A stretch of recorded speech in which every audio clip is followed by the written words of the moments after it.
Charlie, we here finally. Look, when I heard about this interview, I was really excited to talk to you. My name is Teddy. Welcome to Much Music. How you doing? Thank you for having me. I'm good. Thank you so much. Wait, what is your morning routine? How's your morning been? Just to get up and and I'm here. Yes. Hey, look, I saw you performed in Toronto, and you mentioned that you were, kind of worried that Canada would forget about you. It's been such a long time since I had been here, and I'm not looking for sympathy, or you don't even have to clap or applaud. I really did think that Canada might have forgotten about me. Why did you say that? Why did that come to mind?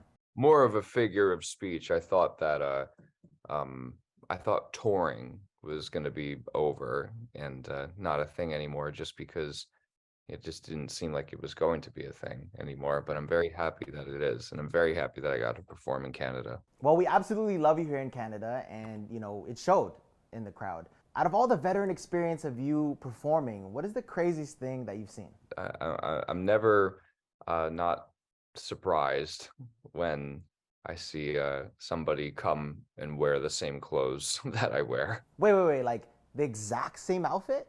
Yeah, I'm like, that's like an outfit that I wore yesterday. How did you get all those garments together? And also, how did you know I wore that yesterday, kind of thing? No, that's kind of weird, Charlie, for real. That's kind of crazy. Yeah, it's a little weird, isn't it? Okay, so let's talk about your album cover. I noticed there was a lot of doodling going on. What was the inspiration behind it? And do you draw? I so the doodling is supposed to be my brain coming up with things, like all the song titles and the scribbles and this. It's my brain is how I draft songs and how I write songs, and if I can repeat the song over in my head a couple of times and remember it, I'll then take it to the studio and then actually record it. But it all starts in my brain. So that's what those little doodles coming out of my brain represent on the front cover. And I have just unusually good handwriting. I think I learned how to write in cursive in grade school. So I think that's probably where that comes from. And I noticed there was there was an isosceles triangle with 77 over 33 in that little corner. What does that mean, man? You're just gonna have to find out. You'll hear on the next album. Wait, like new album coming out? Yeah, I mean, the great thing about the music industry nowadays is that music albums don't come out 4 years apart anymore, and I'm certainly not going to wait that long anymore. So you'll know what that means when on the next album, which is going to start very soon. Okay, amazing. If there is an artist that you could write for, any artist in the world, who would that be? Oh, I really like Beyonce. I like Beyonce. Love Beyonce. Can't get enough of Beyonce. Okay. Anyone who has a versatile voice like that, I'm all in. Sign me up. Now, Charlie, I want to transition into TikTok. You are absolutely hilarious on TikTok. Love your videos, and it seems like you have fun on there. How has TikTok impacted you? I do have a lot of fun on that app, and it's kind of propelled me into being the most me you'll ever see of me. And I think it's done that for a lot of artists as well. I think it's greatly benefited a lot of things in the music industry and movie industry, the everything industry. Okay, so what's your favorite trend right now? Favorite trend right now is I took the walk to Poland. Wait, we're talking about the Lil Yachty walk to Poland, right? Yeah, by Yachty. What does he even do in that trend? I don't know. I just like the song. I think I for whatever reason don't get sick of the song. Yeah, it's like a weird song at first, like you don't really get it, but then you kind of like it later. Yeah, All right, Charlie, I've been wanting to ask you this, man. Do your friends or your close circle, the people around you, do they get nervous to make any sound or phrase because they know that you're gonna turn it into a banger? Ha!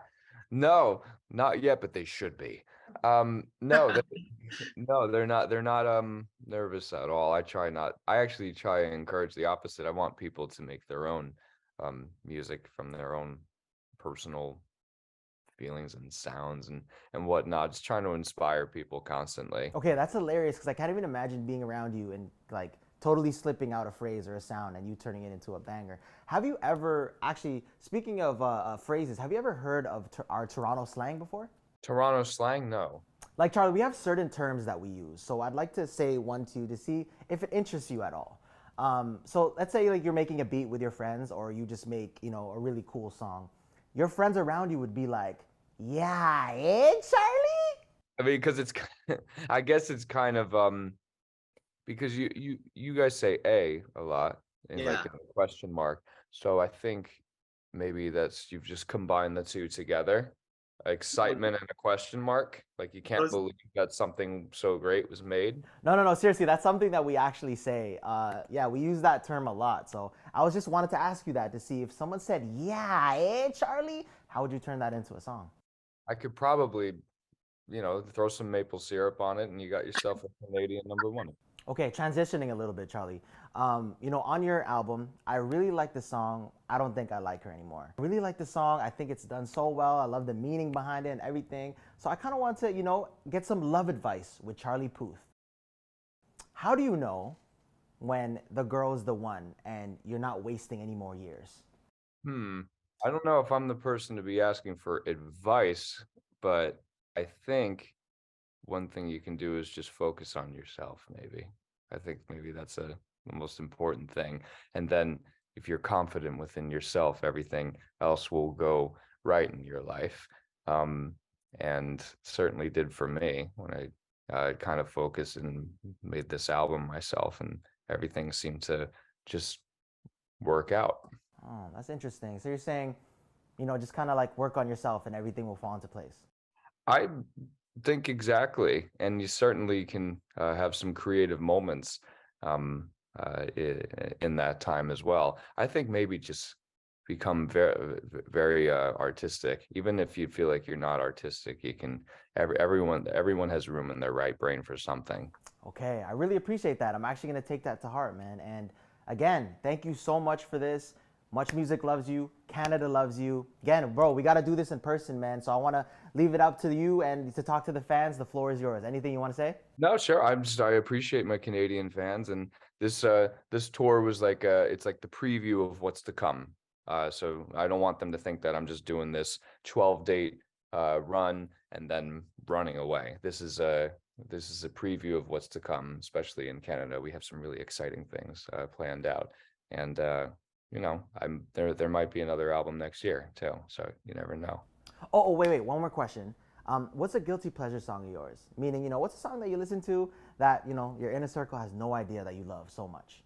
Oh, I like the Carpenters. Have you ever heard of the Carpenters before? I'm going to go listen to them right now. What song is it? Listen to a song called "On Top of the World" by the Carpenters. Oh, on top of the world, looking down on creation. And the only explanation I can't find. That one, right? Yeah, that's by the Oh. Carpenters. It's really, really nice.